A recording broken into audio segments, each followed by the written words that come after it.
How did the big shows go? Unreal. 2 of the best nights of my career. Crowd were amazing. Venue perfect. We Nando's. Unreal. What's your plan for next year? Going bigger and better? Next year I'm just going to relax with a big cup of tea.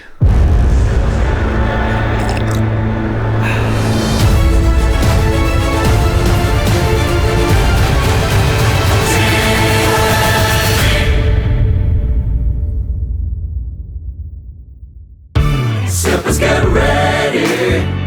When people get ready. Sippers get ready for tea with me.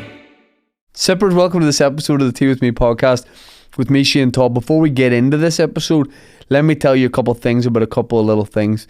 We are sponsored by none other than That Prize Guy. You're going, what is that prize guy? Well, if you like prizes, I've got the guy for you. You go, is this like an international company or something like that? No. Company from here. You go, oh, well, if it's a company here doing prize stuff, how much is he giving away? What, 70 quid, something like that? Maybe he's giving away 70 quid on a first generation iPod? 125 million, mate. He is giving away £125 million and made 7 millionaires. You probably know, because you're such a small place, somebody who has won massive on That Prize Guy. The first time I met That Prize Guy, I then was doing a workout at Sean McComb's boxing place, and I said, I just met That Prize Guy. And Sean goes, he won a Rolex. I'm pointing to his mate who won a Rolex that week from That Prize Guy.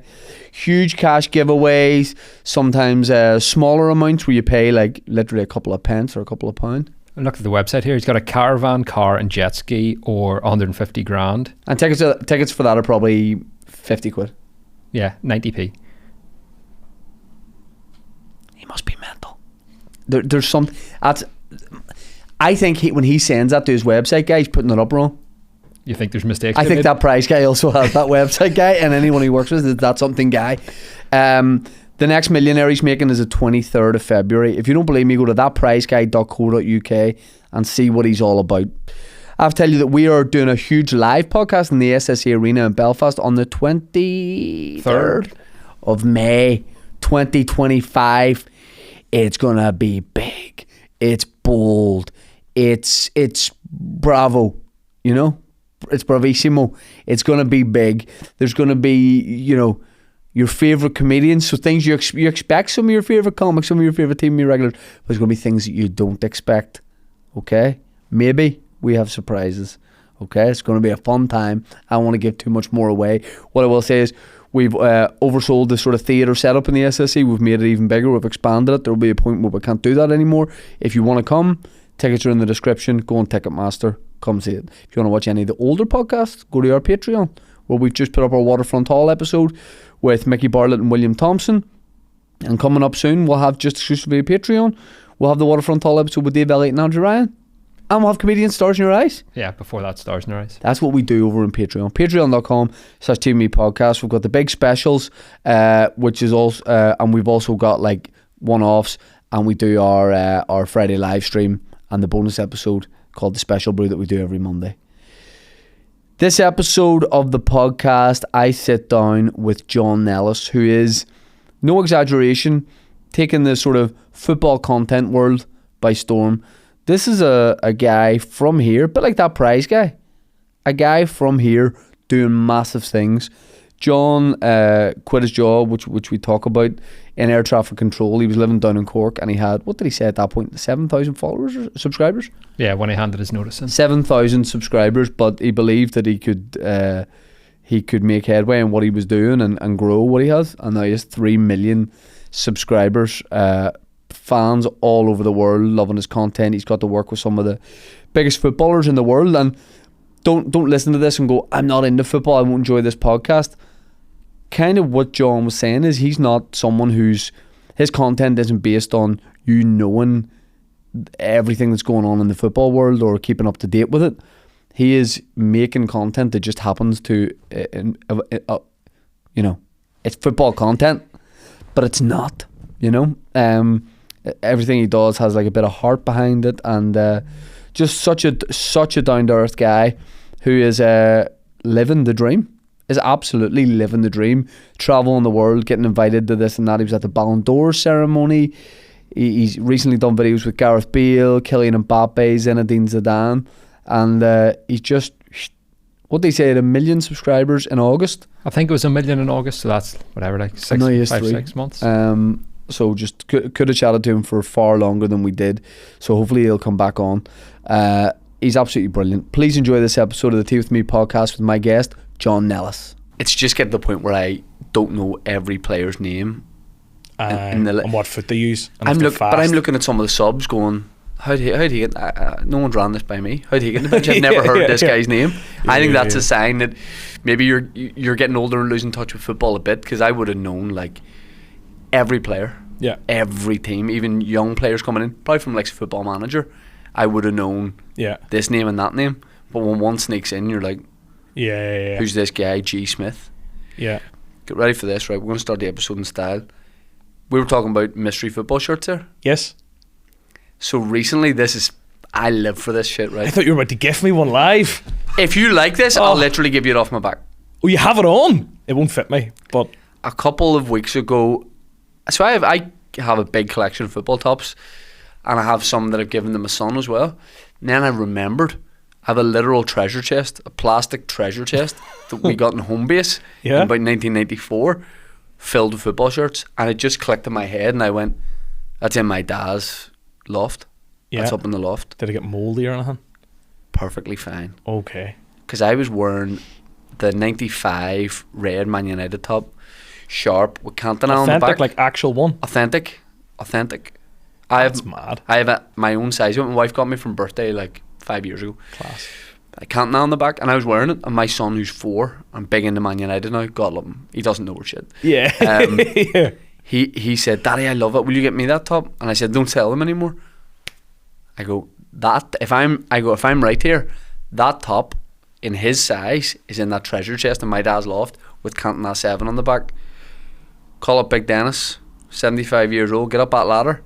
He gets up a ladder, calls me back, we've got it. He brought a treasure chest of football tops to my house. You're joking. When was this? A couple of weeks ago. That's class. And within that treasure chest, look at that. Nigeria 2002. Looks like a golf top. South Korea World Cup. Look at that. What's on the back? Nobody. No, that's class. Nobody. I have from when I was younger, I had a wee Jimmy. I was a chubby wee bastard. Okay. I was. Nothing's changed. No. But no, I was really like a wee chunk. And there's a photo of me standing in the snow with like a pair of black gloves on, t-shirt, but it's the Jamaica. It's a Jamaica like Kappa?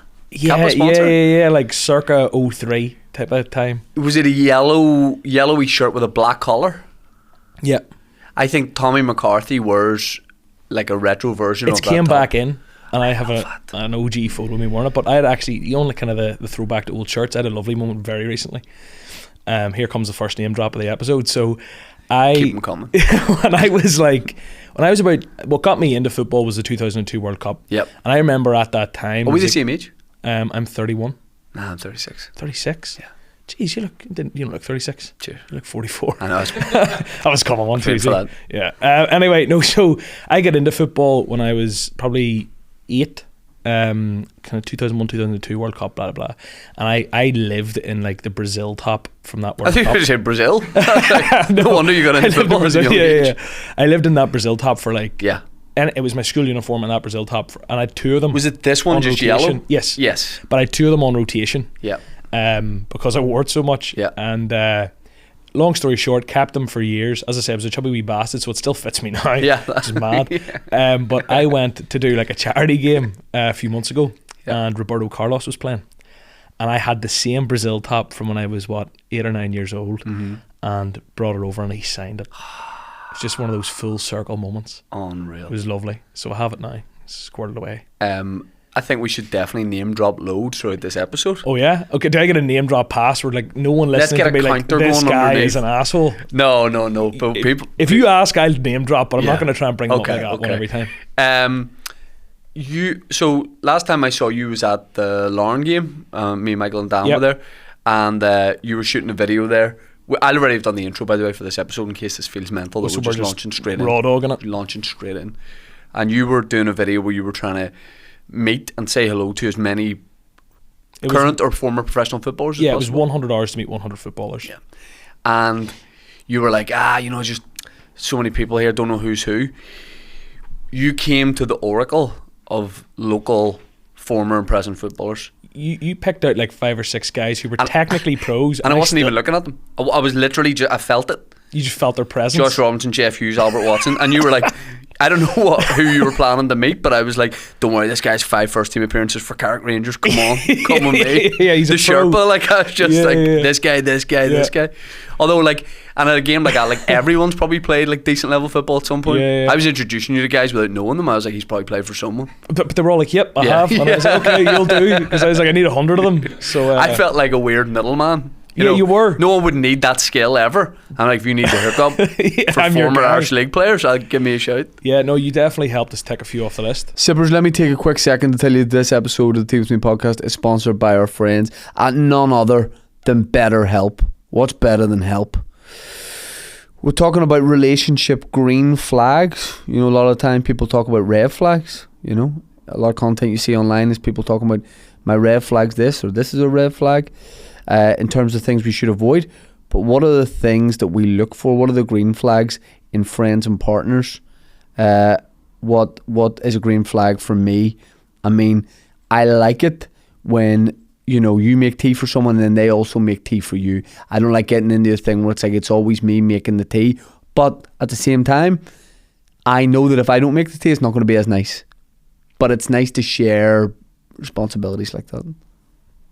Sometimes you have to be a good friend back and accept that their tea might be different to yours. You're right, and I say this a lovely cup of tea, but I do it with this face. So I think green flags for me are being able to listen.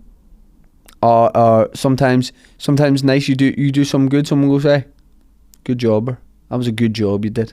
Good cup of tea. Good cup. Hey, that's a nice cup of tea. Yeah.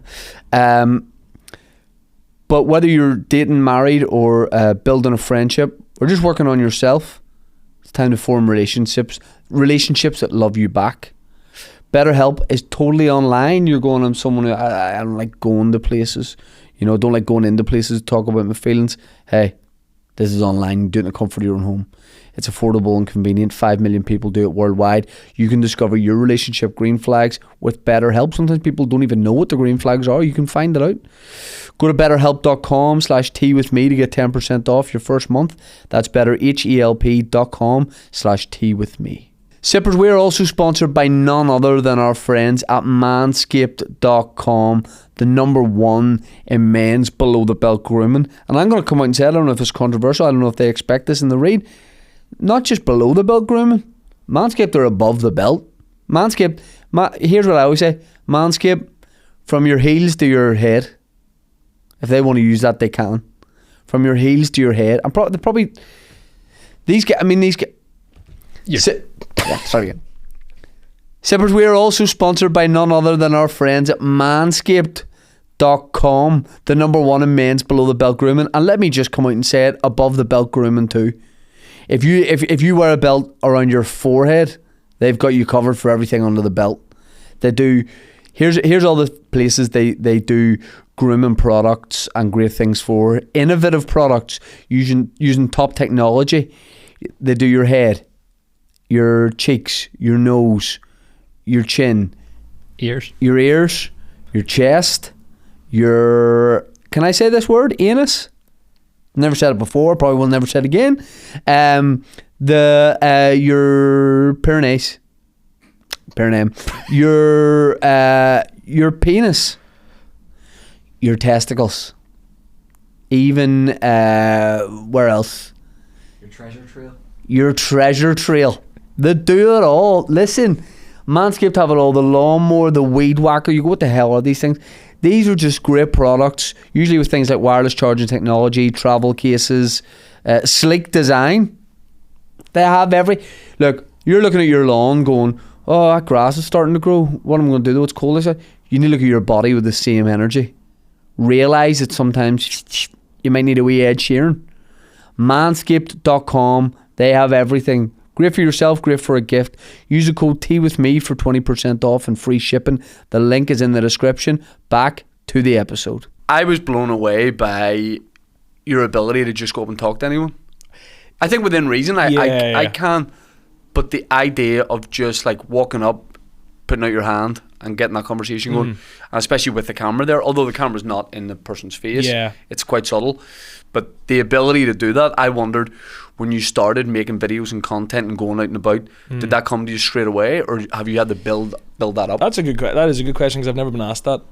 I like to, like, people ask me what I do all the time, and it's like, oh, YouTuber, or like, do you say content creator, influencer, whatever it is, but sometimes if I'm feeling a bit funky and having a bit of fun, I'll say, oh, I do rejection therapy for a living, because it is. Like, I literally do weird shit for a living and go and ask people stuff that I'm quite a chill guy. Like, I'm really not this big, like, well, hey, what's going on, like, personality. But I think the thing is, like, when the camera's on and I know it's a good video, and typically I'm doing quite nice things with people, I'm asking people questions that's probably going to lead to them either meeting a footballer or winning a prize or going to a match or something nice most of the time.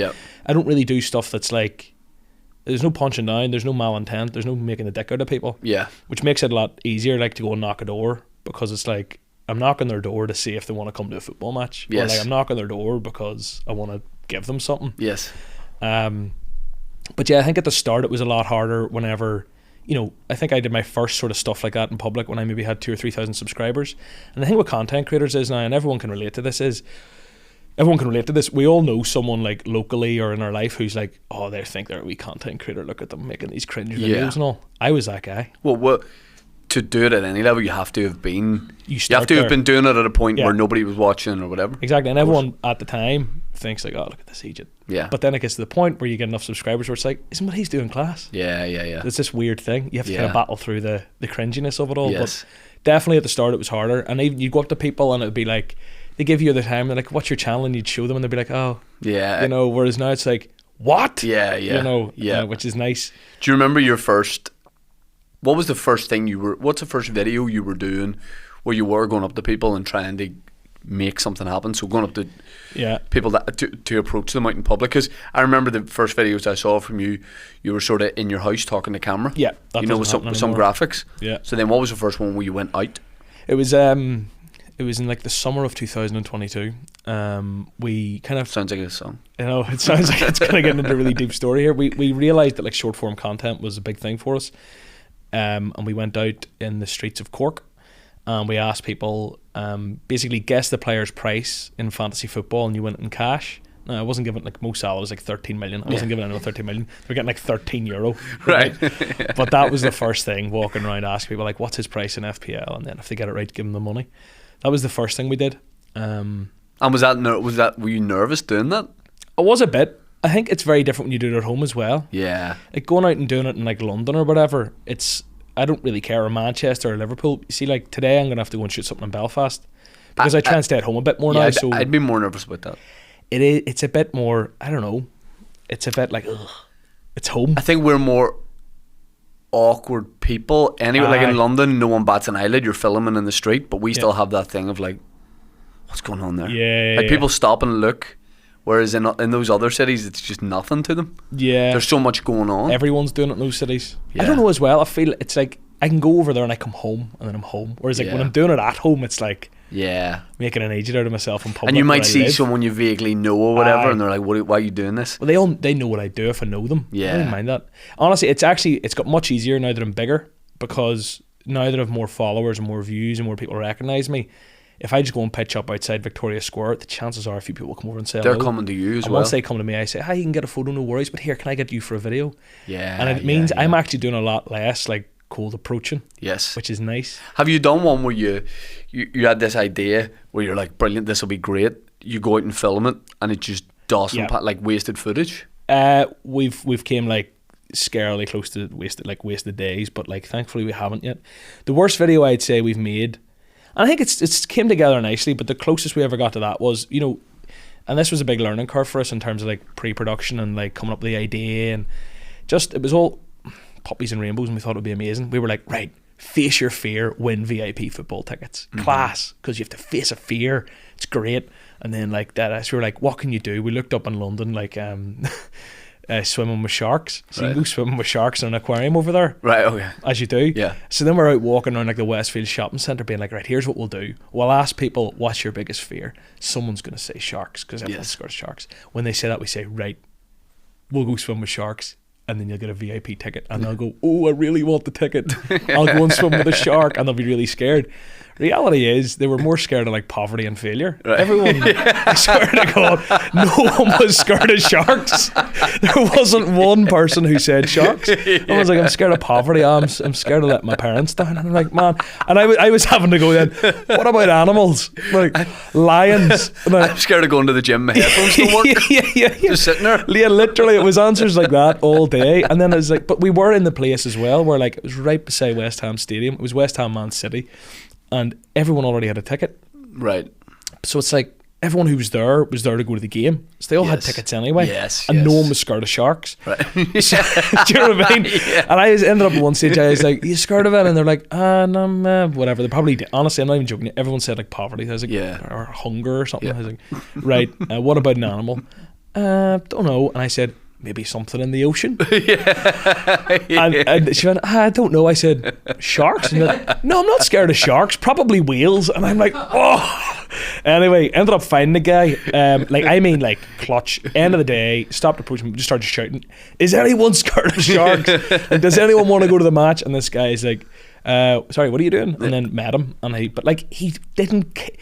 was just out for a good day. Like he wasn't really scared of sharks. Yes. And he didn't really give a shit about the football. But also, who are these people who are not really scared of sharks? I know. Like, I don't spend a large part of my day thinking about sharks, but I am scared of them. Like, if I told you there's one shark, if someone told me there's one shark in like Murloc Beach, like he mills around in like a 10-mile square radius, and he might be there. I'd never get in.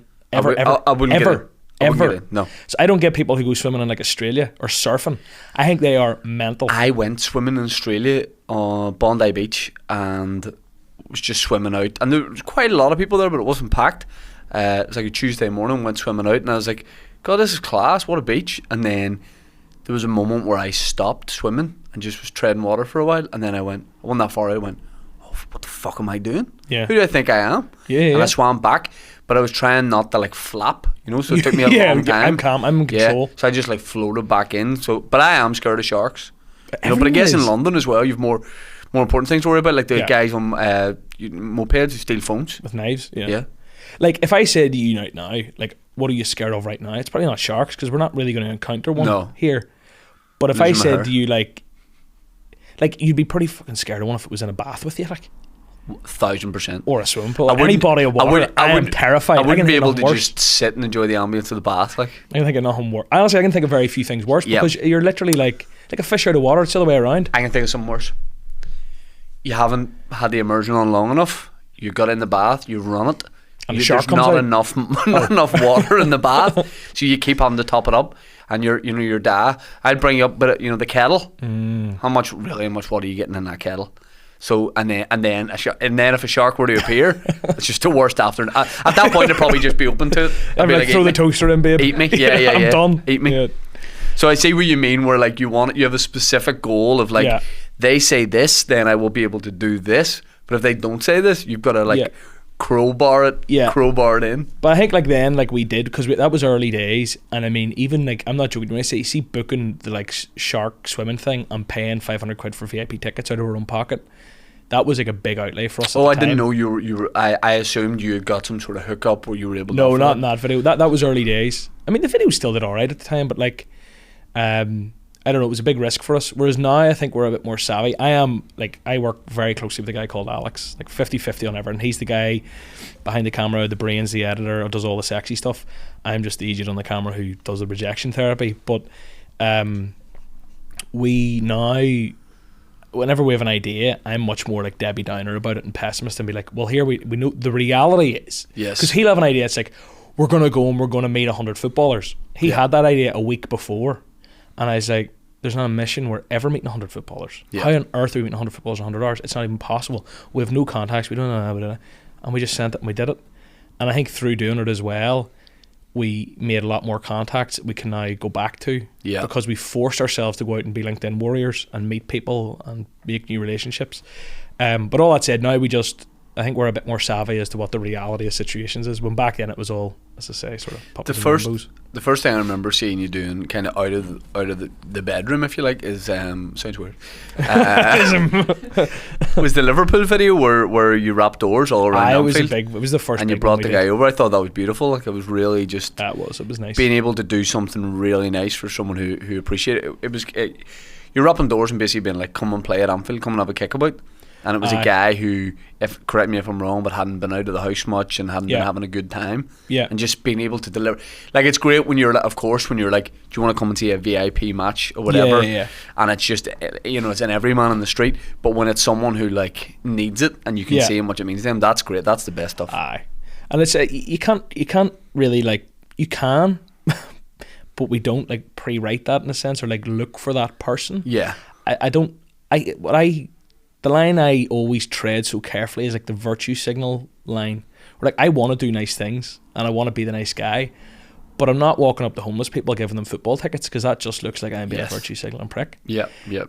However, for that video, for example, it's like we have this once in a lifetime experience to play at Anfield. Yeah. I've done it twice. It's not just to be a prick, but no, like, because the brands get it every year. Yes. But the thing is that even just I've done it twice. How mad's that? I'm not even a mad Liverpool fan. Yeah. How have I done that twice? Yeah. There's people out there who would literally give you a bollock to do that. Yes. And I've done it twice. Yeah. So, like, with that logic, I'm like, I can just go and play at Anfield and be like, I played at Anfield and make a video. Who gives a fuck? I'm like, who would want this the most? And it's like, a Liverpool fan, right? I know a few, but I'm like, we wanted to knock doors. Well, where are we knocking them? Well, Anfield Road, right outside the stadium. Yeah. And it was just like, it just felt right, and we did it, and it was the first sort of touch of, like, proper virality from a long form we've had. And it did just help that it was like, we got lucky in the guy we found. Great guy, still in contact with him, but, like, he needed that. Yeah. He needed that, and there's a lot of stuff that happens on camera, but, like, it doesn't make the video because you want to be sensitive to that. But, like, he really needed that even more than the video probably portrays. But that is, and it sounds so soppy, and again, it sounds so virtue signaling, and it drives me insane because I'm trying to tread that line so carefully, but, like, that is why I do what I do, and, like, why what we do is when I get all this cool experiences and cool stuff and meeting Mbappe, I'm not just doing 5 videos with Mbappe myself and pissing off. It's like, right, who's the French guy I know? Who can I bring to meet Mbappe? Yes. Or, like, I know a wee guy it would mean a lot to him to play at Old Trafford. A wee guy? Oh, is it you? I know a wee guy who Old needs Trafford, it. Right, okay. I'll keep that one in the memory bank. I've done the tour. You've never played in the pitch, though? No. Here's the problem, though. I'll be honest with you. See, if I brought you, people won't care, lad. They'll think you're big enough to go and play yourself. They will care. No, but they'll be like, people will care. Oh, so he brought Shane Tush. You'll find a lot of problems in the world are sorted out. Go away from if I get to play at Old Trafford. Right. People will love it, because here's the thing. Will you cry for me on camera? People wouldn't care if I was just like this doing it, all nonchalant, hitting a few top corners, just a few. Old Trafford. But you'll see when I'm talking about the football top side of the kid and the treasure chest of tops. You'll see that in my face. I won't be cool. I won't be cool. I won't just be like, oh, this is class. I'll be like giddy. I'll be hyper. Yeah. I'll need to be tased at some point to be taken out of there. Funny you should say that. Actually, I have a blindfold here for you. That would have been good, actually. Imagine I'd surprising you here now. Oh no, that would have been fun. I would. Oh man, Did you let him in outside? There's stuff like I can meet any comedian in the world, and it's all right. It's relatively normal. But I don't get, even if it's someone I'm a massive fan of, I'm composed, and it's not really a big deal. I'm making you nervous. You're making me nervous right now because you have the power to get me to Old Trafford. But if I was in a situation like that, I lose my mind. We played. I saw you play against the Man United here. Legends. Aye.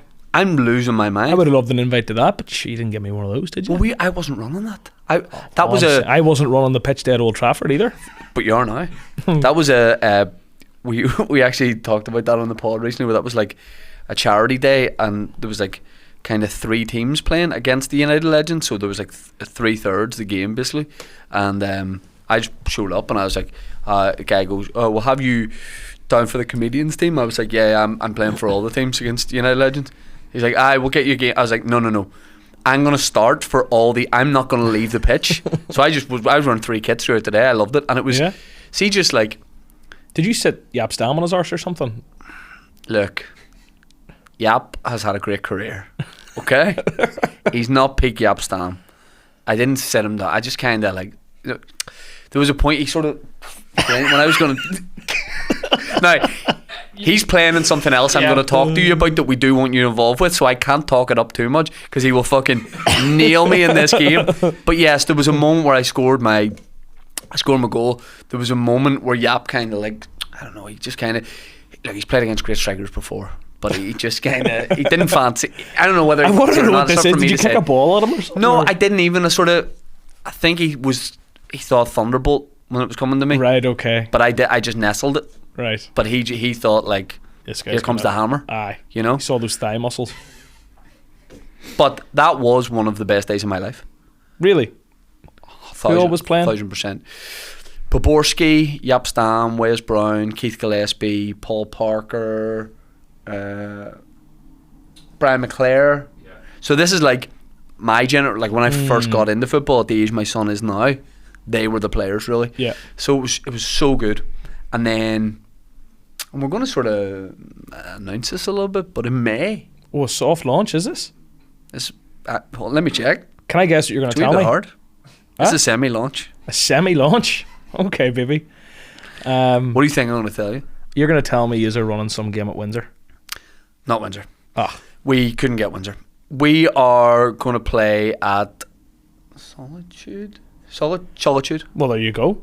Home of Cliff, where the United Legends game was. Yeah. Which is perfect because I've just ruined that. You know, whenever like you say how much do you think these shoes were, you know, and then 400 quid. Oh no, yeah. I've just come in with it. You're playing at Old Trafford. You're playing at Newcastle against the '99 United Champions League winning side.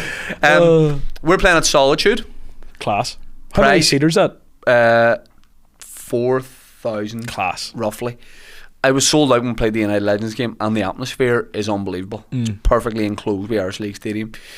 We're playing Tea With Me and that prize guy are hosting a wee bit of a shindig, and we're hosting a bit of a local soccer aid, I would say. Yep, love it. Right, and Tammy, which is a local mental health charity that's like that uses sport to support mental health. We're putting together a bit of a team. They're putting together a Premier League Legends team, and we're going to have a podcast team with that prize guy.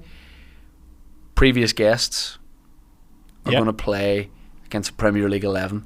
Now I'm not giving anything away. All I'll say is Todd Stam, ding ding, round 2. Okay. And it's not just Man United legends, Premier League legends. And what I'm saying is, now that you've been a guest on the pod, I'm eligible. You're eligible. You're available to play. I'm eligible. You're available to play. I am. There's only one problem. I'm fat. Listen. I am not great at football. See these legends. First 20 minutes are unbelievable. They gas. They gas out. So bring me on after 20 minutes. So here's what I'll say to you. I'm getting married in June, and I am going to be doing this whole 75 hard thing. Yep. I'm thinking of doing like 75 mildly 75, difficult. 75 light. Something. 75 easy. But I want to lose a lot of weight by June, so I might be in good nick by the end of May. Listen, and I'll tell you something. It's going to be mixed. I want to be a goalkeeper. Is there a problem? You've got one penciled in. Well, you can. That guy can play up front. My goalkeeper can play up front. Half. I'll go up front and then I'll go on goals. We'll flip flop. I'm trying to make myself a bit of a goalkeeper. You can. Imagine you tip one over from insert name of Premier League players playing. Yeah. To be honest with you, I'd be happy to do it. I'd do anything for the team, to be honest with you. You're in it. And then you're going to play up front. Amazing. So I'll save them and then I'll score them.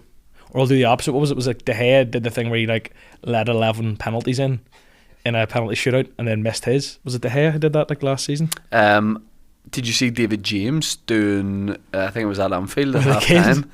Did you see this? There was like a kid It's like a young fan who I'm not 100% sure, but might have had a disability, and that's why he was there, and was to take a penalty past former Liverpool goalkeeper David James, who's probably about 50 now. And the kid, God I love him, hits first penalty. Bottom corner, decent hit. David James just tips it past the post. They're like, okay, David, he'll take another one here. Right, David? Same thing. Boom, smashes it away. Didn't let him score. The most famous one, that's Oliver Kahn in like 2008, was kids were taking penalties against him to raise money for charity. Every one they scored, he saved every one of them. That's also like we put you in mind of, do you remember the Michael Owen Neville Southall video? No. It's like I think it's for Umbro maybe, or I'm not sure what it is, but Michael Owen's pretty young at the time. He's maybe just got into the Liverpool team, that sort of era. And Neville Southall, the former Everton keeper, is coaching like a young teenage goalkeeper. And the kid's like, you can tell maybe he plays for a Saturday team, but Neville Southall's giving him all these pointers, and he's saving shots from Michael Owen. And Michael Owen is like banging them in, but like talking out loud in the kid's head. He's like, yes, bottom corner, strike. He just keeps going. And Neville Southall's like, oh, well, what is it he says when he puts one in? He's like, well done, Michael, he's 13. He just keeps roofing them in. But we'd love to have you as part of that. That would be, I would love to be involved. That would be great. Genuinely, yep. Because the buzz of that kind of thing is, like, honestly, when I play in those I want to talk to you about games you played in and times you've been able to do that sort of stuff. But like, even from, I think the first one I did was against Linfield Legends, and because I love Irish League football, I pinch myself doing it. I'm like, this is surreal. Yeah. And we did Liverpool Legends up in Uri City, and I get such a buzz from it. I get such a buzz. So what was the first thing you got invited to be part of, whether it was a kickabout or going to an event? What was the first one where you were like, God, this is... The first thing I did wasn't even football related though. Or is this a football question? No, it doesn't need to be. Because the first thing that I was like a wee bit out of my depth, so weirdly, was a Gary Vaynerchuk interview. Do you know Gary V? Gary V? Do you know he Gary stole... V? Remember a couple of weeks after we started Tea With Me, he started Tea With V. Did he? And I said, listen, Gary... What no, a he piece didn't of respond, shit. but I said, Gary... I tweeted out, I tagged him. I said, Gary, you watch yourself. Did There he can reply? only be one. Tea With V lasted about 2 weeks. He got the message, or he moved on to And bigger things. yeah, he probably got the message. He got a bit scared. Yeah. But yeah, I actually had a podcast years ago about like fantasy football, and it was ran by Vayner Media or like Vayner X or something. So like his What were company? they called? 1:37 p.m. It's one of his companies. And then through that, they were like, "Oh, you want a 30-minute interview with Gary type of thing?" So I rock over to the New York office and go in, and I'm sitting in his wee office talking to Gary V. But it was the first time I'd encountered like Before you'd done like I only on had a few camera thousand stuff. subscribers. And I was into the game so rare. I've played a lot of the NFT. It was during the NFT boom. Were you in New York at the time? I went over to New York for it. I was over for something else. I went to Miami to go to like a match and whatever, but I went to New York for a couple of days and met big Gary V. But that was a weird one because it was just like the thing that gets me is I don't really get starstruck, thankfully, and that's just luck of the draw. Yeah. You know, I could have. It's not like me trying to be cool, meaning I don't get starstruck. Yep, I yep. really don't. I know what you mean. Yeah. Like I actually just don't really. It's like, how's it going, mate? The thing that I do get nervous about though is like the gravitas. What's the word? The size of an opportunity.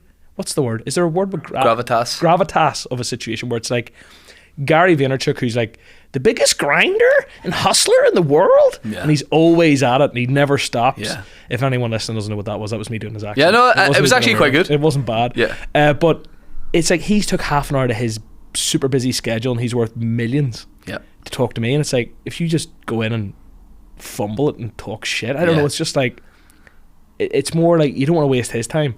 Or like when I did the Mbappe thing, it's like the size of the opportunity. It's like I have like 7 minutes with Kylian Mbappe. If you fuck this up, like the content's crap. Yep. You're never getting Mbappe again. You'll never get other. You need this needs to be the sort of proof case. Yes. To show other players and other clubs Yeah. I can deal with this. So it's more like the size of the situation that scares me than the person. Was Gary V cool?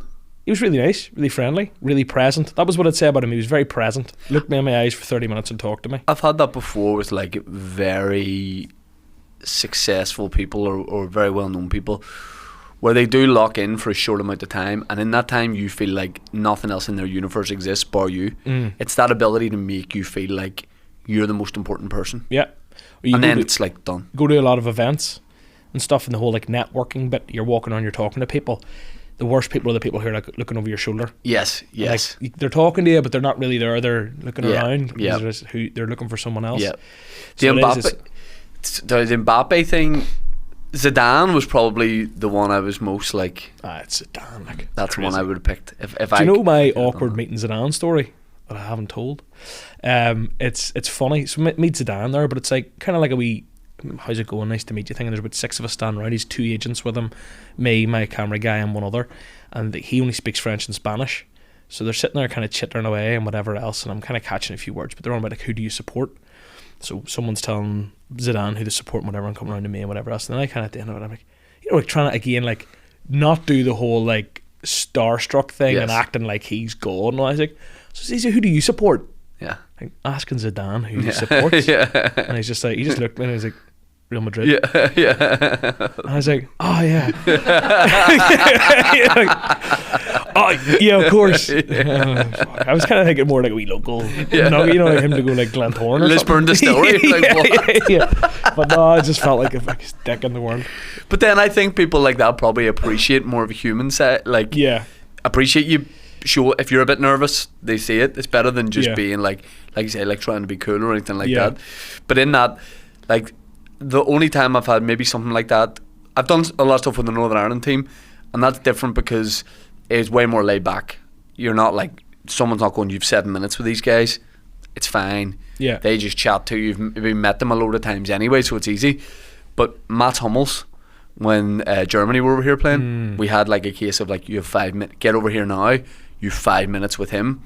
And I exactly that feeling you had of like, don't fuck this up, make every question hit, establish a connection with him fast as well. Yeah. And I love that. I love the adrenaline of it as well.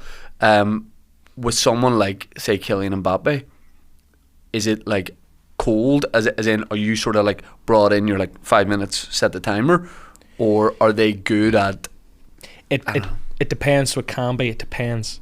There's situations where, like, I know when I was at Milan with player access, who was it? Was it Benacer? Someone's agent. It was literally like, because you're told you have 5 minutes with 5 players, blah, blah, blah. Some of them will come in and it'll be grand. Some of them you might only use 4 minutes. Some of them you might take 6. Mm-hmm. We try and be strategic with it, where the last thing's the hardest thing for them to walk away from to an extent, because they'll probably be enjoying it and they'll want to finger trap. Yeah.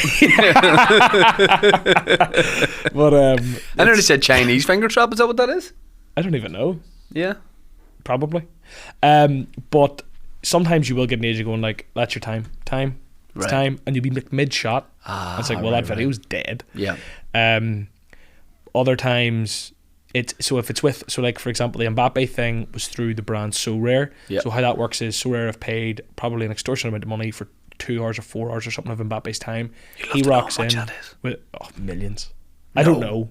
I think it would be millions. Because it's not just for his time, it's for the brand association and for... Yeah. I imagine it's millions. Anyway, he rocks up and it's probably like, right, 4 hours. Their agent's probably on it. But the thing is, like, then it's on like So Rare to police how they use their 4 hours. So they shot a commercial. They got him to sign stuff. They got photos of him for their brand. They got this. And within that, it was like, John, you're getting 5 minutes. Right. Now, once you get going, it's harder. Like, if they're like, this is good shit, they're not going to be like, let's call this, because they're not the agent. It's like good for them too. Yes. So it depends. But the beauty with what we do is, and this goes across the board with player access, I think players are jaded and done with the, what's your goal, what's your biggest moment, who's your favourite player you've ever played against, that bollocks. Yeah. They're media trained, they'll do the same stuff. Yeah. If you're going in and having fun, for example, Mbappe, if anyone watched that video or anyone doesn't have a clue what I'm on about, basically I blindfolded a guy for like 8 hours, and when he took it off, he sat like this with Kylian Mbappe for 5 minutes. Yeah. So Mbappe isn't used to having people kidnapped in a blindfold in front of him. So he walked in the door, and it wasn't our time, but we positioned ourselves at the door. So he walked in and he seen him and he was like, ha, what's this? Right. You're like, yes. I went over him, was tickling his chin and shaking his hand with the blindfold. I'm like, what the fuck? Yeah. Like, this is crazy. And he thought it was fun. And then because he thinks it's fun, everyone in the room's like, this is fun. Yeah. You know what I mean? Yep. And they're all like, this is great. So then he went over and did other stuff. And then when it was our time to go over, he's like, this is great, right? What are we doing? And he was bought in. He's like, this is class. Yep. And like, I think if we do player access with anyone, our thing is typically fun. We'll try and have fun. It's a bit of crack. It's a game. It's a surprise. It's making someone's day. It's Antoine Griezmann dyeing my hair. It's something fun that they'll remember, or they'll be like, that wasn't like work, that wasn't bollocks media training. And that stands you in such good stead, because if they see you again, and there's loads of people trying to get a chat with them or whatever, they go, there's that guy that did that thing, that weird thing. Or they tell a teammate, have you in with this guy today? Well, that happened the other day. Again, name dropping, here we go. But like, honestly, this happened the other day, and I remember thinking exactly what you're saying. So with Kobbie Mainoo at United, I kidnapped a taxi driver. I basically got a taxi driver, long story short, found out he supported United, got him to drive us to a location, asked him to put a blindfold on, walked him into a building. He sat there, and when he took it off, he sat with Kobbie Mainoo, his favourite player. Kobbie thought that was hilarious, thought it was funny. I happened to be over at Bucharest at the United FCSB game, the Bucharest team.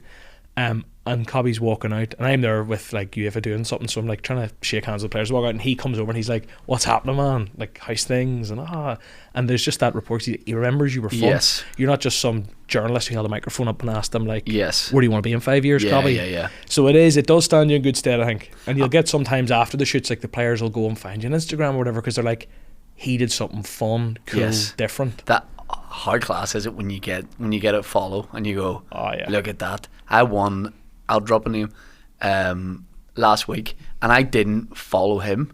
I'm an appreciator of him, but I didn't even think to follow him. Evan Ferguson.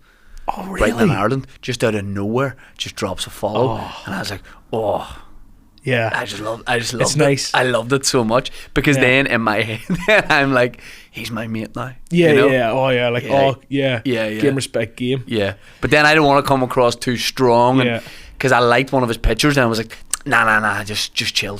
Yeah, like straight away. Yeah, like yeah. And I was gonna do. I stopped myself dropping him a DM, like, good luck for the season, brother.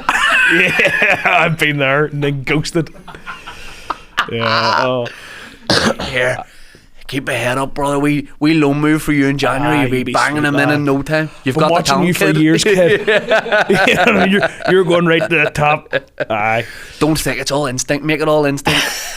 Don't overthink it. I think like it is like the wee follow on Instagram. It's like kind of collect them all. It's like Pokemon. Brilliant. Do you know what my wee guilty like thing that I get a kick out of now is blindfolded men. Blindfolded men. Celebrities or footballers' kids asking me for a photo or like recognizing me. Yeah, that gives me a kick. Yeah, this is the most detached from reality podcast anyone's ever listened to. But then to. that's what we're saying about players being like, oh, check out that guy. Then the parent or whatever is then going to take an interest in you, of like, or want to impress their kids by. See, your audience is probably a bit older. But I get pensioners. I get loads of like probably 6 to 14-year-olds coming up going crazy at me. Yeah. But then if I go out to the pub, no one says right. Because you're probably you probably can't go for a pint because everyone's like, you're the funny guy. It's not what they say, John. You're that really handsome guy. Nah, not that either. No, I know. I know what you mean, and I realised that my demographics changed slightly, because last week we did all student union gigs for University of Ulster, and I was like, demographics changed a wee bit. You know, I was looking at the audience like, to you guys, sorry, I'm a 79-year-old man. You know, I was like, I've never had that before. Yeah. Where I was like, I think I said the phrase "hello, young people" when I walked out. And I was hello, like, young people. The fuck am I at? Can I ask you before, because I want to go back a little bit as well about how you got into this. But what player have you? Who's been the warmest player you've met? Who's been someone you've met and went, this guy is just great? There's a few. Like, this is people always ask who's the nice player you've met. No one's been a dick. Yep. Like, to the point that the worst player I've had was still lovely. Yes. But the only reason I'd say he was bad is it was Tanguy Ndombele at Napoli. But he was lovely. You know what I mean? He was lovely. Yes. But I rocked up and the first thing he said to me was like, what time's this done?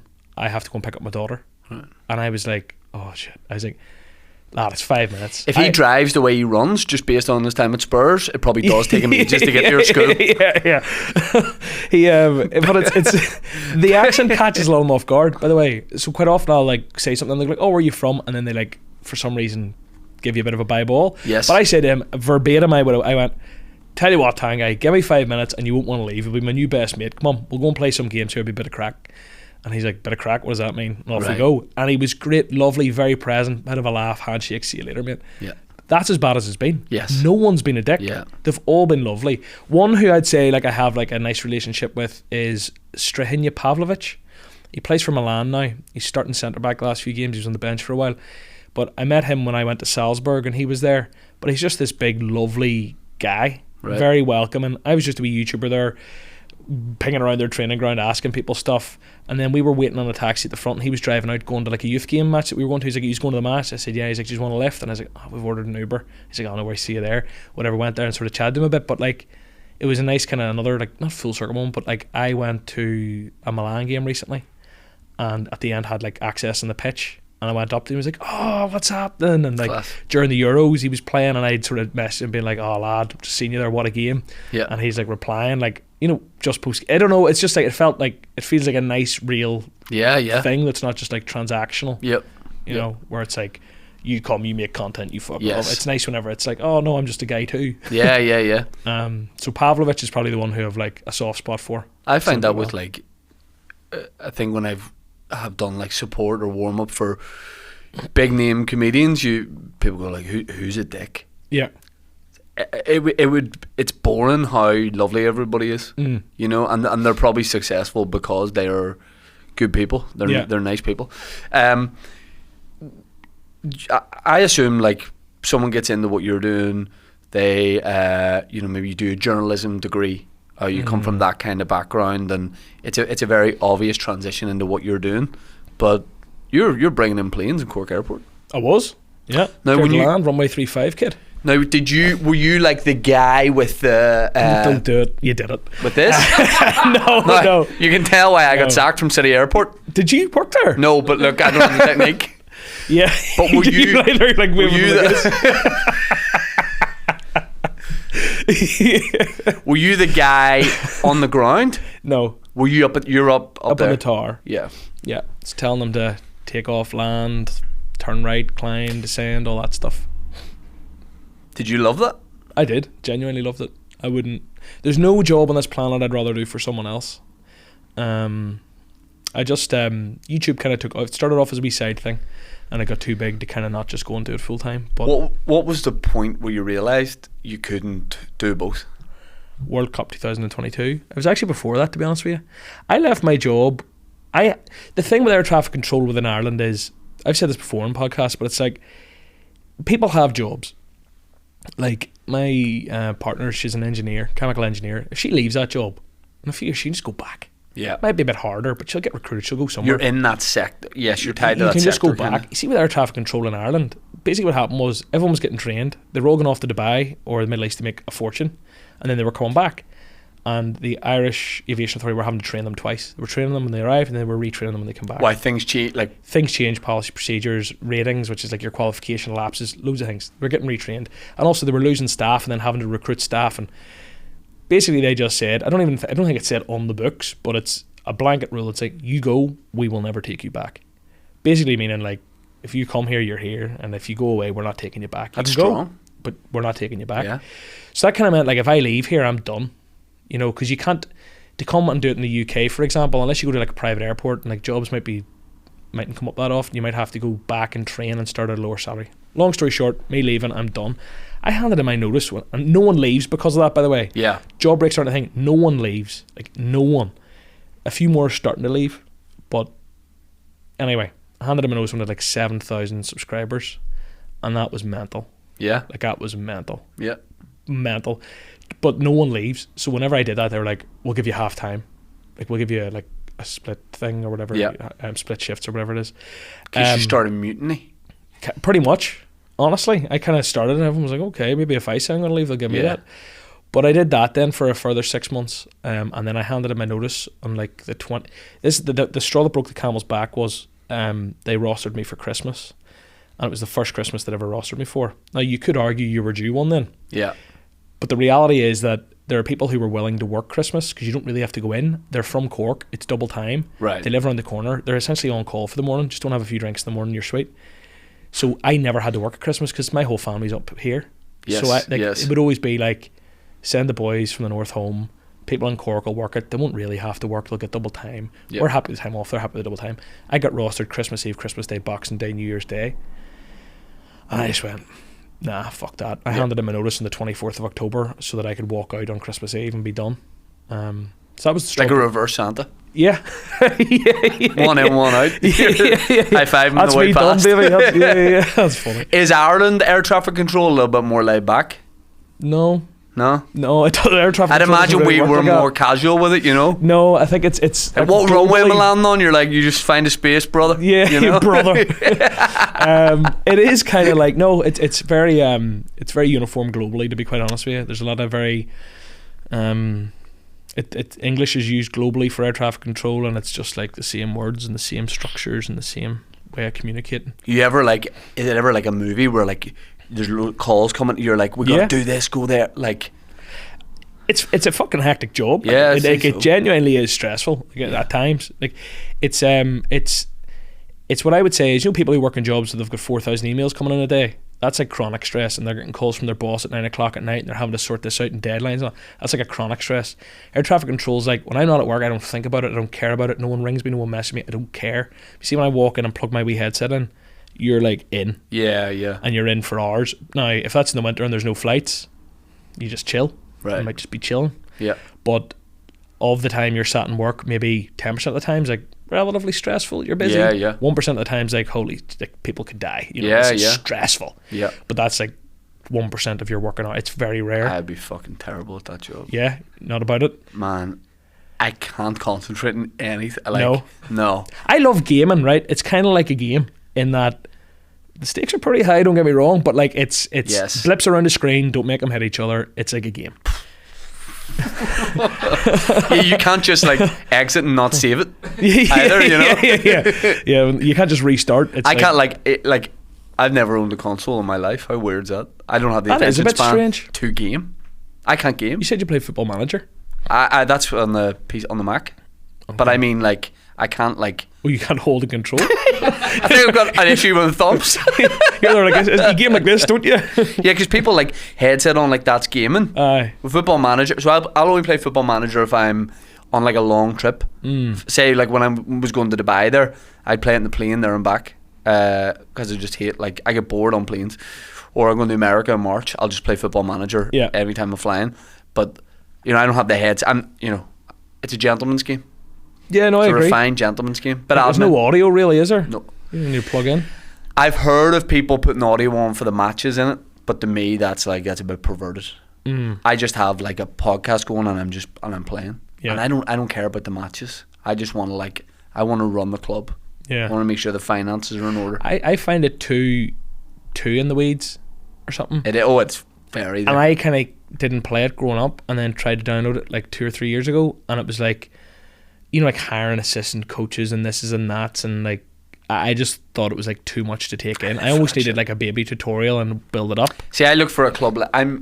I look for a club legend, like, to bring in a system manager, because then I can say to the boys, like, listen, respect them. You know what Does I it mean? work like that in the game though? No, there's no function where they appreciate you've done that. But in your head, But it's all in my head. Will John, respect it's all this. in my head in the game. It's all in my head. Like, there's things I'll be like, I'm saying this to the boys, but you Aye. can't say it. Aye. Like, there's no function to say it in the game. But I feel like somehow They're I'm hearing telling it. them. Yeah. I like asking questions probably never been asked before, but here's a question you definitely will have been. Who's a player, or what's an experience that is top of your list for something you would love to do? Like, do a video with or... Okay, well then the top is always, you'd guess, number one, it's Ronaldo or Messi. Because it's just like, I am very like data driven, YouTube analytics, views, subscribers, whatever else. I am all about it. And if you get Ronaldo in a video, you've completed it, mate. Yeah. So Ronaldo, for I would 1 pick minute, R9 over Cristiano. But I get what but you're not saying. for a YouTube video. I get what you're saying. He doesn't have the same draw, and I believe that I believe I will get an R9 at some stage. Yeah. I'll meet him at something. Yep. There'll be something. Yep. Whereas Cristiano's different gravy. Yeah. Same with Messi. Well, let me ask you this then. Say I go, listen, say after this pod I go, man, I know Ronaldo. Yeah. And I show you on my phone all these like weird, he comes to all my gigs and Aye. disguises and stuff. I go, fly over, can get you 5 minutes with him, Yeah. but it's quick turnaround. What are you going to do? With Ronaldo. Yep. I know exactly what I'm going to do. What? I'm gonna take someone, I'm gonna throw them in a blindfold. And they're coming to meet Cristiano Ronaldo.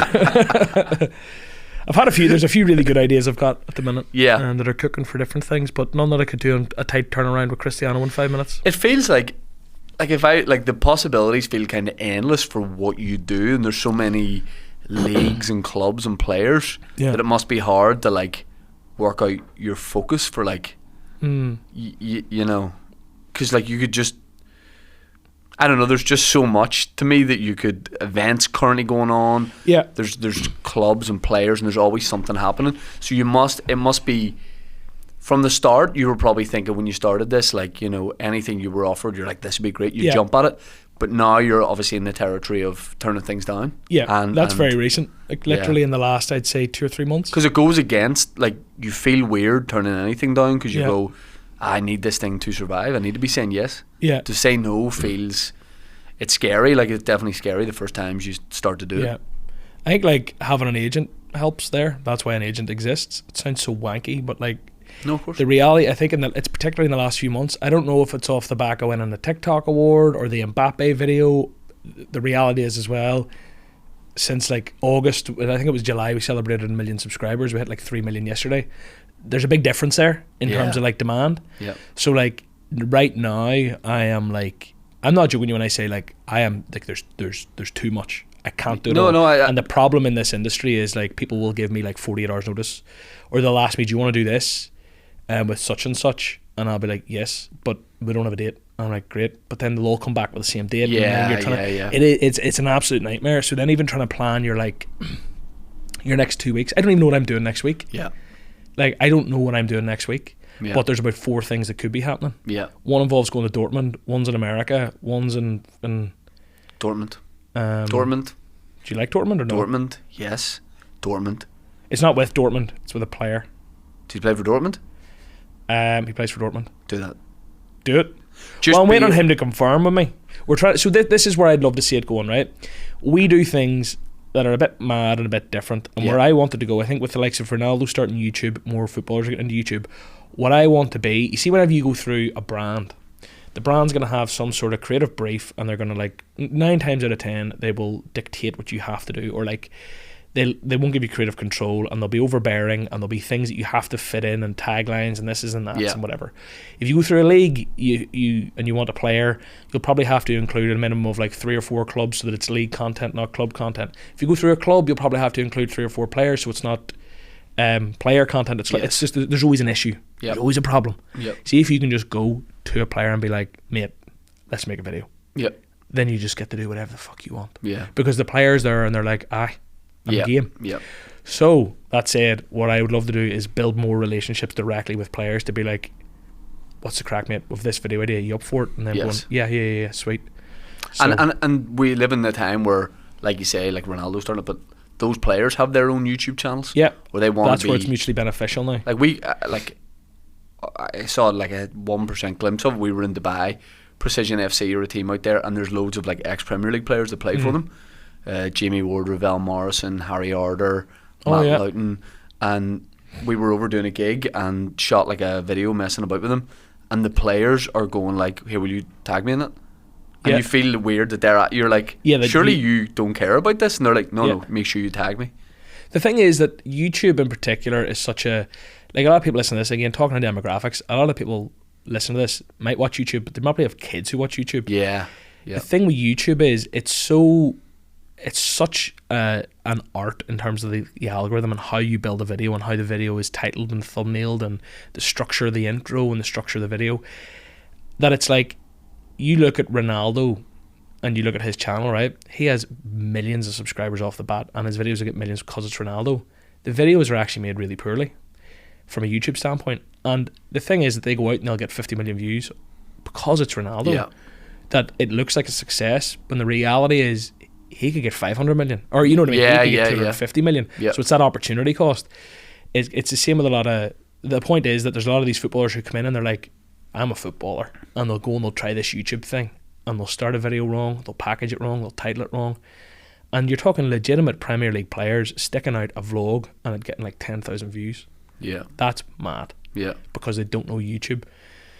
So that's where it's weirdly, I think there's opportunity for YouTubers like me in football, where it's like, I already have millions of subscribers and I know how to get views. So like, let me come and shoot with you. I got millions of views for us and tell me to go and subscribe to you. And then you're getting massive access, like behind the scenes with big players, but in a really weird way where you assume they need nothing. Because they have everything. They don't know YouTube, but they all want bigger social medias now because Gen Z and where football's going. Sometimes gets them a move to places. Exactly. It's the difference of a club going, well, look at this guy's profile. And a lot more of them are thinking after football. What am I doing? And, you know, they're being advised by their agents. You know, when they're a bit younger, if they're younger, they're probably watching TikTok and they're watching YouTube and on their Snapchat. So they want a bit of that. But how do they get that? So there's a lot to it. I've got a series pitch for you. It's called Take Shane to Matches. Okay. And I pick matches I want to go to. And look, sometimes it's not even filmed, but you just send me to the game, and then you can text me and go, how was it? Now it was unreal. Here's the games I want to go to. Any Dortmund game. I want to be in the yellow wall. You want to be in the yellow wall? Yes. Right. I want to, near. I don't know how rowdy. I don't want, like, they don't even want to push me or anything. I think you look quite German.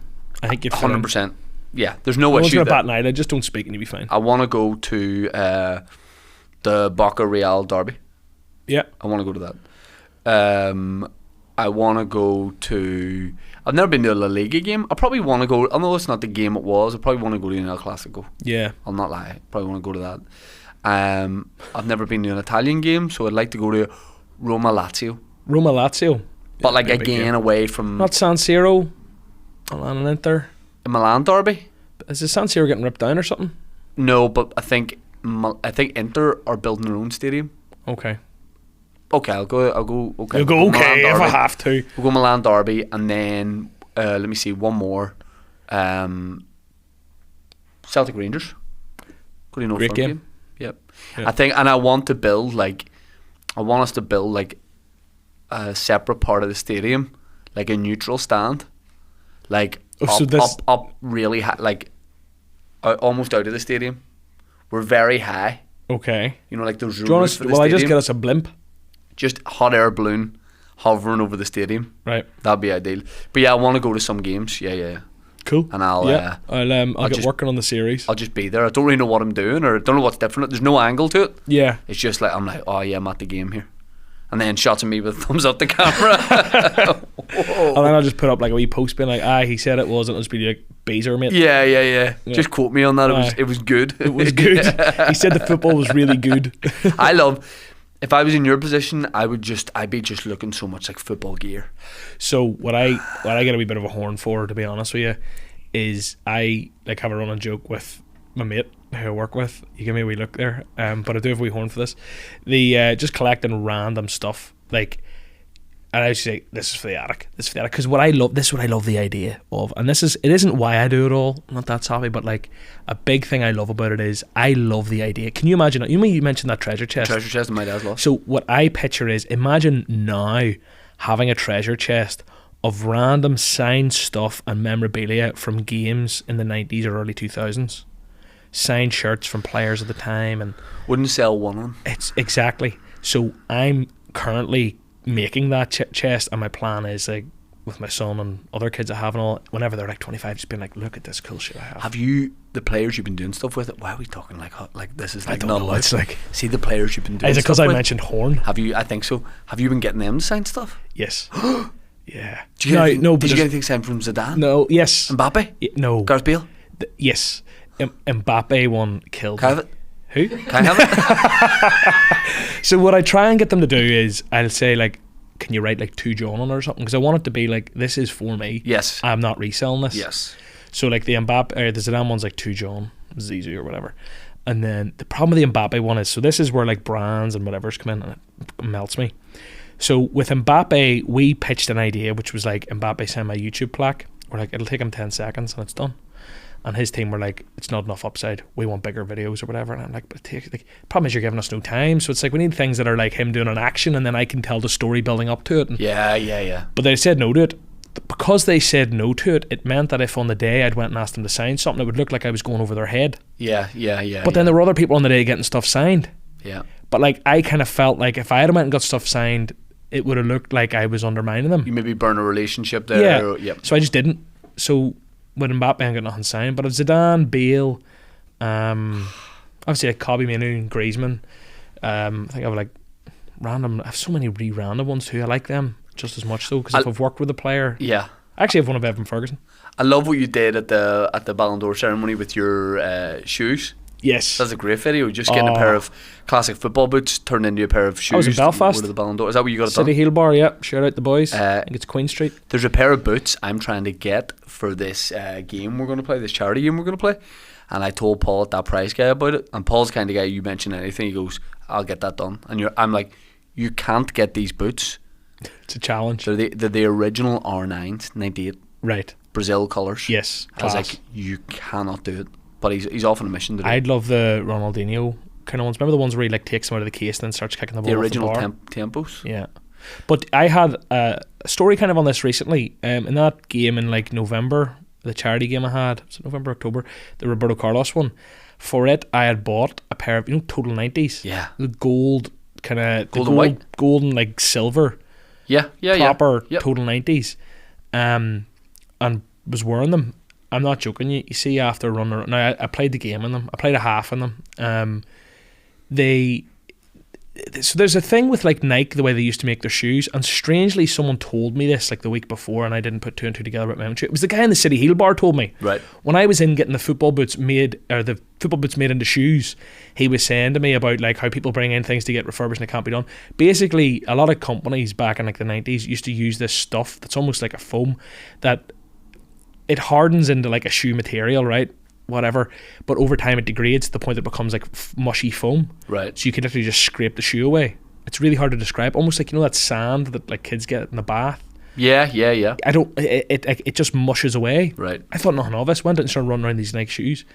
I had a wee free kick to warm up, or whatever, and like the shoe like cracked, and it was like foam almost like. Yeah. I need to show you it. This is Well, really crap for someone listening, but like they just fell to mush. Yeah. I bought a pair of AliExpress, told this in the pub before, of the remake of those Brazil ones. So the the Nike boots that had like almost the ankle sock built in. Yeah. That's all I could get. And I wore it down at Spafield here for a game against Shorts. We're playing for Holly, we were playing a league game. And I was like, this will be great. It's like a summer's day. Got them on. A few boys in their team were looking over at the warm-up like, he must be a player. I'm like, wait till the game starts. Right? Like, you change your mind there. But I was like, because when you're wearing those boots, you're sending out a statement. Yes. And that is, I am not good enough to be wearing these, but just let me have it. Yeah, right? yeah. So I get the ball. It's like 3 minutes into the game, and I'm playing wide on the right, and I like get the ball in loads of space and start going up the line, and I was like, God, no one's coming here. So I turn it into a sprint, and the boot just like a muppet's mouth, just like completely opened. I got these off AliExpress for like 25 quid. Yeah. Boot just like completely like this. Yeah. So I had to like use my sock, kick it in my sock, and then someone threw tape, so I had to tape it up, and it was the it's a saddest nightmare. sight of all. I had to tape it up until the end of the half. Yeah. And it was just like, I'd it say was everyone else on sad. that pitch was buzzing. Oh man, Do you know it what I mean? was- Everyone was buzzing. Yeah. And then luckily I had a spare pair of boots I was able to put on, but all- like football gear is my It's your wee tops. it's your thing. Oh, That's all I'm saying though, is like if price guy goes and sorts you out or whatever, you could be in trouble, because the boots from that era quite often aren't made to be worn anymore. They've just degraded. So they're like a nice thing to have, but like now I have a pair of Total 90s that are mashed up yeah. from playing 45 minutes of football. I did that. I was buying legit pairs that were really old with a bit of damage to try and get them fixed up. And like you say, you take them to places that are like, these are so badly made. Yeah, There's nothing can be you done can't about do this. it. And I hate modern boots. Some of them. I got a new pair recently. They're kind of like Nike ones. I love the idea of like playing at stadiums, doing all that kind of stuff. I wonder I always talk about Soccerate as being like, Yeah. if I could do anything, That's it. it would be What about that. like I'm a celeb? No, zero interest. Zero. Not for you? Less than zero interest. Less Anything than like zero? that? No. I'd love to do like game shows. Your own concept or exist? Go on. I'd an love to just existing- go on game shows. You could, see, I think sometimes I'd be when I see really good people at on the Pointless cube. and all, I'm like, what are you I'm doing? not quite smart enough to do like certain ones, but I think I give like the weakest link a good crack. Remember Or that? like, but like the chase is not for me. See, if you start asking me about like 1842 poetry, I'm not there. But like, I don't know. I think I'd love the cube. That's all like balance and all. Weird stuff. Nah, it's aye. not. I'd love that. Takeshi's Castle, I'd like a run at. But this, Takeshi's Castle. Imagine, I always wondered how more injuries than that. There probably were injuries. There You just were, didn't but hear they're about just it. they're just covering it up. It was a different time. Remember the running across the stones? Oh yeah. And I remember the one where it was like a beehive cone from above, and you'd see it. So it was like little pentagons Right. from above, and there were these like 3 big hairy guys in it, and they had like black tar in their hands, and you just had to run through random doors and try to get to the other side. But you could open a door and there would just be a big hairy guy there with like black tar in his hand. He'd stick it in your face, and that's how you're put out. Some people might want that door. You know, they're like, no, I knew what I was doing here. The one I loved is when they run and jump through the door. That was amazing. But some of them are you have to just do a wall. But you have to. What I loved about it is they just sent it. Yeah, they did. They sent it. I'd be walking up and like kicking it. Yeah. Do you know? And Craig Charles' commentary on that was brilliant. He used to go, what a wazzock. That was what he used to say. Would you in the drink? Would you want to like create your own thing, like a series, like a show, like something, you know, because you're involved in long form content. We've done some spin-off type things, like as a Patreon special, like we've done Who Wants to Be a Millionaire with comedians, which was so much fun. Yeah. And Stars in Your Eyes and things like that. But we've talked before about like, is there like an original thing that we could what would you do? we could do? I just wonder, is like, if I had an idea, yeah. I don't really have an idea though. The thing is as well is like I am very much like a YouTuber, so it's like to try and take that to like traditional TV earning would be weird. So for me it would need to be like optimal for like YouTube. Yeah, that's what I mean. Yeah. Do you know, this isn't something I want to do. So here's the problem, right? With what we do at the minute, everything's such big ideas, and like we have really good ideas and we hold ourselves to that standard, that it means there's loads of ideas that I'm like, that'll be fun, but it's like, it's not, we can't make it, but I think someone else should. Something that I thought is very funny. There was a guy, when I lived in Cork, there was a guy, and this used to crack me up, right?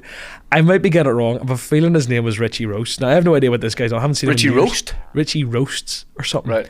I might be making this up. Someone listening will have heard of this guy. Whatever, that might have even been his name, but he was this guy from Cork, and I used to go around, I think it was around just out the back of COVID.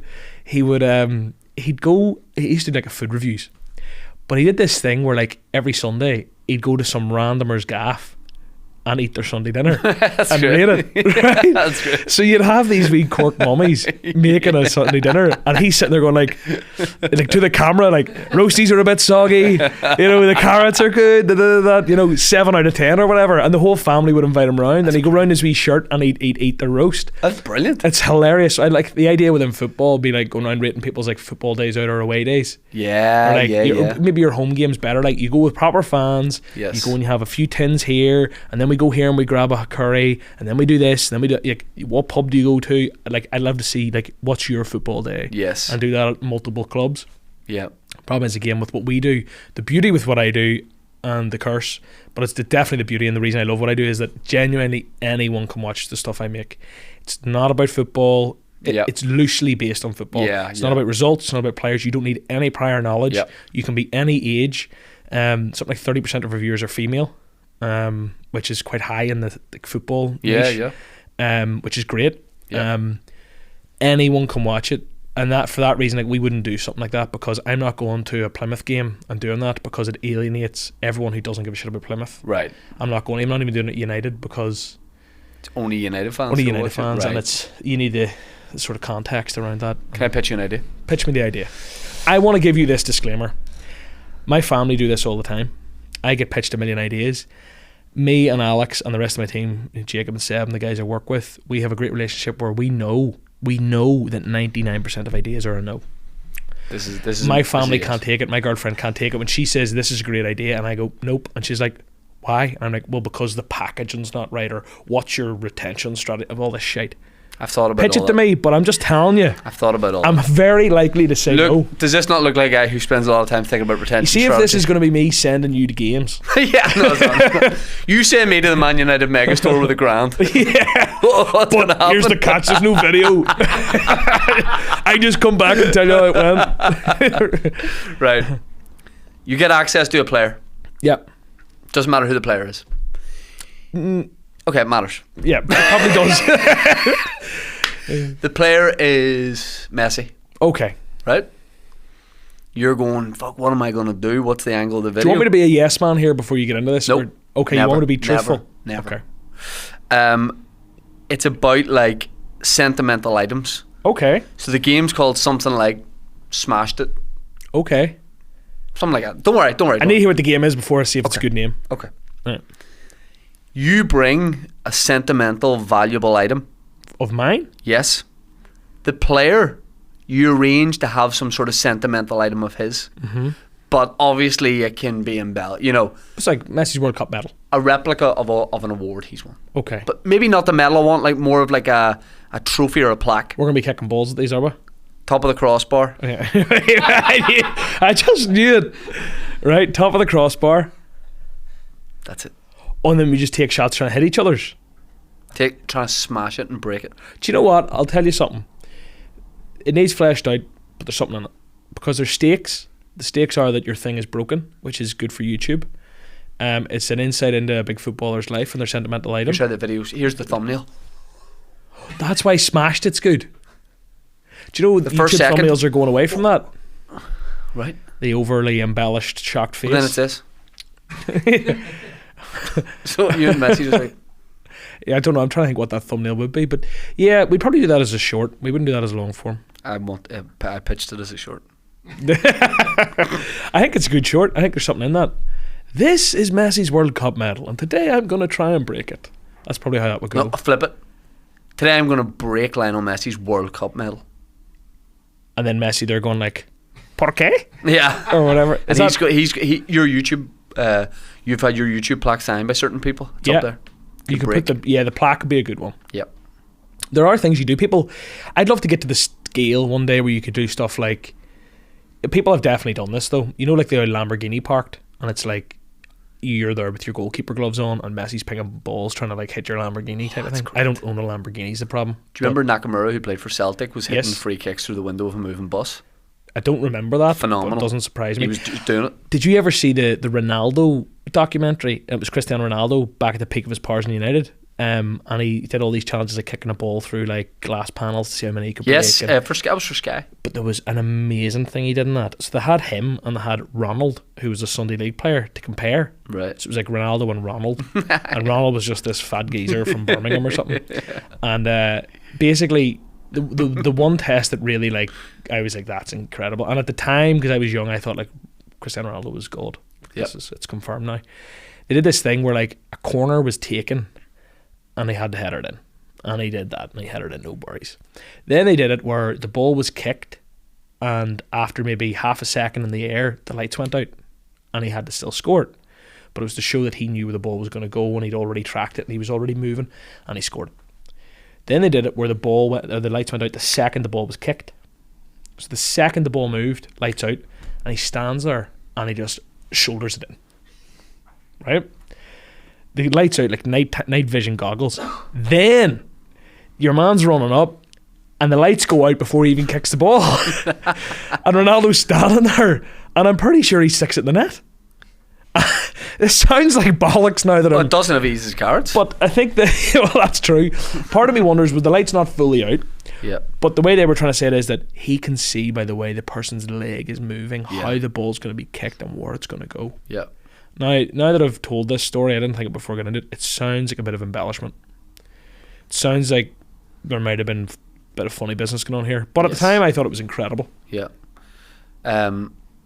So see you and Smash It. The lights are going to go out too. It's in the dark.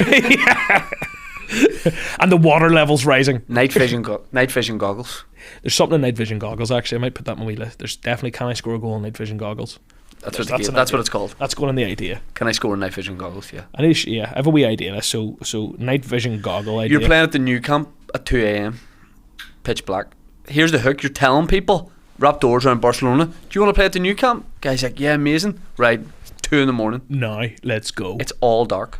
They have floodlights, so No, don't turn them on. just play in the It's dark. in the dark. We're doing it in the dark. Yeah, That'd be great. that'd be good fun. Can you score? You know? Can you score in the dark? Can I score with night vision goggles? There's Yeah. a video on that. I'm going to do that. Yeah. It may take a while, but I'll get it done. We are going to do that. John, thanks a million for coming on. I normally say with guests, I go, man, you want to plug? You don't need to plug it. There's no. It's too big. It's too Just big. look up my name, maybe. It's just, yeah. But the stuff is, your videos are brilliant because I think what I love about it is it's not.